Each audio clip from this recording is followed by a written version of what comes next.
यांची प्रथम फेरी झालेली आहे आणि पुन्हा एकदा शक्तिवाल्यांची दुसरी बारी या ठिकाणी दुसरी बाजू मांडण्यासाठी पुन्हा एकदा मी या ठिकाणी आलेले आहे।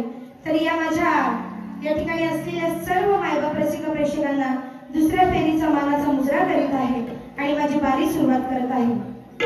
बघा, तर आता तुरेवाल्यांनी बारी करून गेले, बरोबर की नाही? पण ते राम वाटला नाही बुवा बारीमध्ये, बरोबर का नाही? काय म्हणजे अशी काही मजा आली नाही बारीमध्ये, आली का हो? तर कसं आहे माहितीये काय की जरा भारी जरा मजा यायला हवी होती, जी आली नाही, म्हणजे मला तरी आली नाही। पण असो, आणि माझी अपेक्षा होती ज्या अर्थी मी तुम्हाला या चाली गाण्याच्या गाऊन दाखवते त्या अर्थी माझी अशी अपेक्षा होती की त्या चालींची मला कटिंग मिळेल, पण या चालींची कटिंग मला काही मिळालेली नाहीये। परंतु ज्या पद्धतीने म्हटलं तसं शक्ती तुरा आहे, शब्दाला शब्दाची जोड, शब्दाला शब्दाची तोड हे देणं शाहिराचं काम आहे। आणि म्हणून तुमच्या स्तवनापासून ते पार शेवटच्या गीतापर्यंत प्रत्येक गाण्याला तोड आणलेली आहे आणि त्याशिवाय हा कार्यक्रम अपुरा आहे। आता बाई म्हणतील नंतर येऊन की स्तवन आणि गाण्याला कोण काढ देतं, तर असं काही नाहीये। ज्या अर्थी तुम्ही स्तवन मांडताय, तुमची बाजू तुम्ही मांडताय, त्या स्तवनची जी चाल आहे त्या चालीला चाल मी देऊ शकते। तुम्ही जो गण गायलात, तुमचा जो विषय आहे गणाचा, त्या गणाची जी चाल आहे त्या चालीला चाल सुद्धा मी देऊ शकते। आणि म्हणून बाई, तुम्ही जे काही गाऊन गेला आहात त्या सगळे विषय इथे रितसर घेणार आहे। सर्वप्रथम तुमचं स्तवन।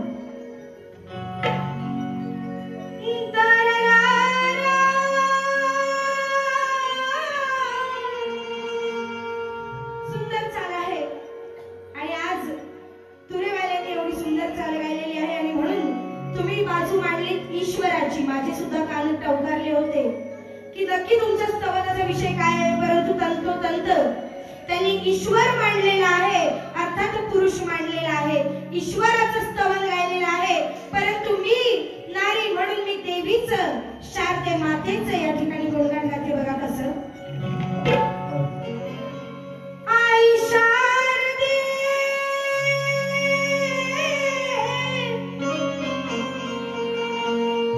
तव चरणावर लीन मी होते, तव चरणावर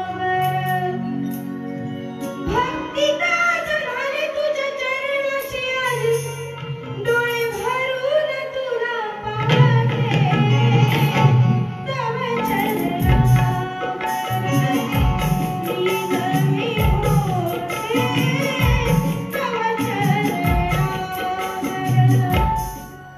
तर ही तुमच्या स्तवनला काढ दिलेली आहे आणि त्यानंतर तुम्ही जो गण गायला, जा जगाला सांग जा बापू माझं भीमराव, रामजी आंबेडकर।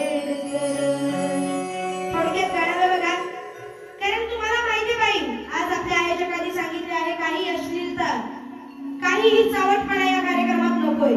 मग कार्यक्रम कसा उठवायचा, तर तो एकमेकांना चाल देऊन उठवायचा, पण ते तुम्ही नाही केलं। पण माझं कर्तव्य, माझी बारी मला चांगली करायची म्हणून श्री गणराया विघ्नेश्वर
करशील बडबड सांग गडे. याचा अर्थ काय हा खरंच मला कळलं नाही की काय झाले ग राधे बोल उघडे. किती करशील बडबड सांग गडे. बाई एकदा म्हणतात सांग गडे, बाईचा नंतर खालून कोरस येतो सांग ना गडे. आणि त्यानंतर मग एक अंतरा दोन अंतरे झाल्यानंतर परत ध्रुवपदाच्या वेळी बाई स्वतःहून म्हणतायत किती करशील बडबड सांग ना गडे. म्हणजे बाई नक्की काय म्हणायचं, गडे की सांग ना गडे. काय विषय काय आहे नक्की तुमचा. बघा आयोजकांनी सांगितलंय म्हणून तोंड घाण करत नाहीये मी, अन्यथा मलाही चांगलं वाईट गाता येतं, त्याची समज मला सुद्धा बऱ्यापैकी आहे. पण आज आपलं दैवत म्हणजे आपले आयोजक असतात. जसं ते सांगतील तसं. जिथे माझ्या माता भगिनी बसलेले आहेत त्या शेवटपर्यंत बसून राहाव्यात ही माझी अपेक्षा आहे आणि तुमचीही असावी. त्याच्यामुळे तुम्हाला मी प्रेमाची गवळण दिली नाही तर गाण्याचा भांडार आपल्याकडे भरपूर आहे, चिक्कार आहे. पाहिजे तशी आणि पाहिजे ती लागतील ती गाणी आपल्याकडे आहेत. सगळे विषय आपण घेऊन फिरतो, पण नक्की काय ते ठरवा. आणि गवळण नेक्स्ट टाइम पासून आज आपली पहिली झोंबी आहे, पण पुढच्या वेळेपासून ज्यावेळी माझ्या समोर गवळण घाल, आज झोंबी पहिलीच आहे हो व्हायची. हसतात तिला, खरंच पहिली झोंबी आहे. पण पुढच्या वेळेपासून माझ्या समोर गवळण आणताना त्या गवळणीचा विषय तुम्हाला स्वतःला नीट कळला पाहिजे आणि तुम्ही समाजाला सुद्धा नीट पटवून सांगितलं पाहिजे. अशी गवळण आणा हो माझ्या समोर, नाही तर हे आरबट चरबट मला तर डबल गाता येतो. आरबट चरबट आपण एक्सपर्ट आहे त्याच्यामध्ये. पण आज समाजाला दाखवून द्यायचे की बारी म्हणजे अशी सुद्धा बारी होऊ शकते, म्हणून गवळणीची कटिंग करतो कोड्या कान किती तू मारशील उड्या. किती उड्या मारशील काना, नाहीतर तुला कामच काय आहेत. बसून दिसते रिकाम्या पुढे सोडायचे हीच काम आहेत तुला, बाकी याला काय काम नाही. दही दूध लोकांच्या घरचं चोरायचं, लोकांच्या घरात जाऊन हंड्या फोडायच्या. स्वतःहून बाईंनी सांगितलं की ही काय चढवून दही दूध खायला देते, हे ते शायरीमध्ये बाई बोलल्या. असं नाही का बुवा, कायच नाही बोलले, एकदम संत तुकाराम तसा नाही. यांनी पण चांगला राम राम केलाय आणि आता याचा चांगला घाम पण मी काढणार. तर काना तू सुद्धा काही साधा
प्रश्नावर आम्ही देखील नक्कीच विचार करू आणि या प्रश्नाचं उत्तर जर आम्हाला सापडलंच तर लागोलाग तुम्हाला आम्ही उत्तरही देऊन टाकू पुढच्या बारीला.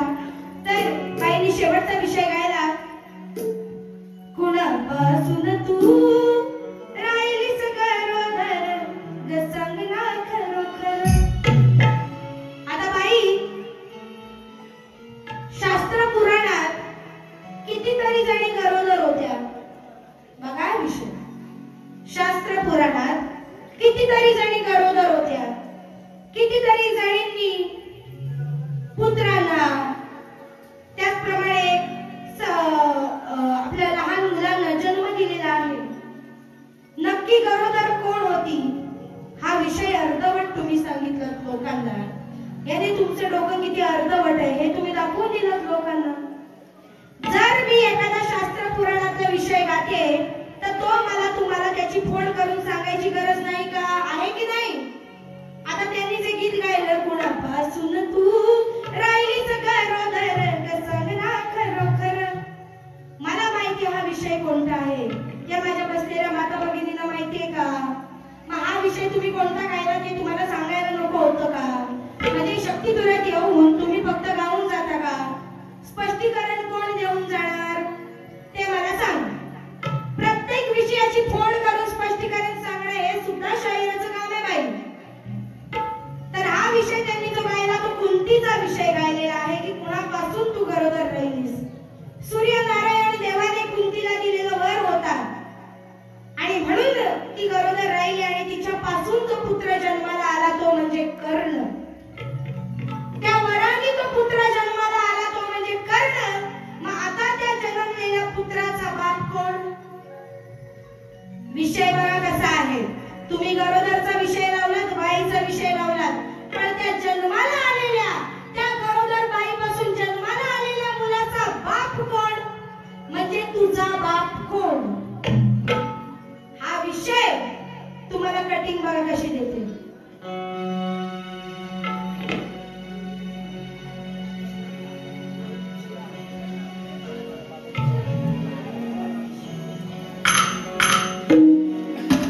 ज्याप्रमाणे बाई म्हणाल्या की चाल बऱ्याच आहेत, चाली गाताना बाहेर अक्षरशः करणं लावलं त्याच्यामुळे चाली लक्षात येत नाही, पण हरकत नाही. मला जे लक्षात आलंय ते मी लिहिलेलं आहे. लक्ष दिलं तू माझ्या विषयावर, लक्ष दिलं तू माझ्या विषयावर, अरे शब्द हे माझे ध्यानी धर. काल जन्म झाल्यावर, काल जन्म झाल्यावर आज रणतया, आज रणतया बाप तुझा हाय कोण तू सांग ना खरोखर.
विषय, तिचाच विषय गरोदर होऊन तिने ज्या पुत्राला जन्म दिला. जर एखादा माणूस एखाद्याच्या आशीर्वादाने गरोदर राहतोय तर जन्मलेल्या मुलाचा बाप कोण हा प्रश्न, म्हणजेच त्या कर्णाचा बाप कोण, हे तुम्हाला ही कठीण दिलेले एकदा चाल होऊन जाऊ द्या आणि मग आपली गाणी घ्यायची आहे.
एका दिवसाचं पुरुषत्व मागून घेतलं होतं भीष्माशी युद्ध करण्यासाठी.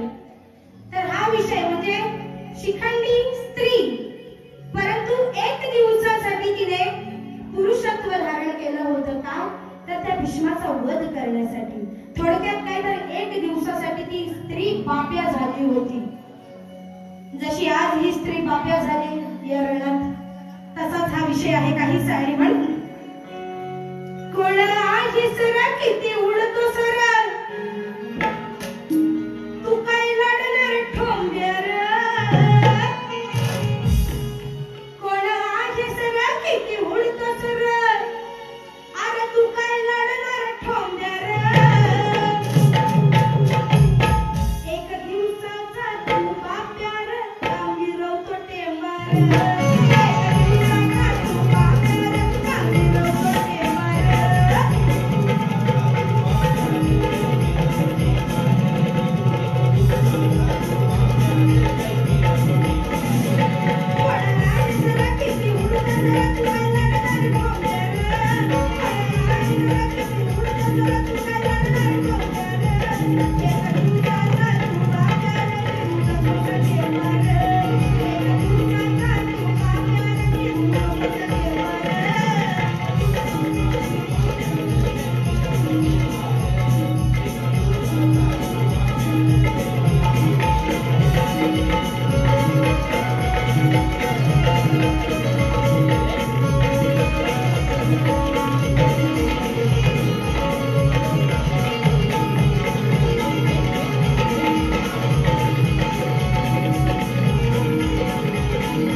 दर्शवलेले आहेत आणि त्यानुसार माझी दुसरी फेरी केलेली आहे आणि दोन्ही गाणी तुम्हाला दिलेली आहेत आणि म्हणून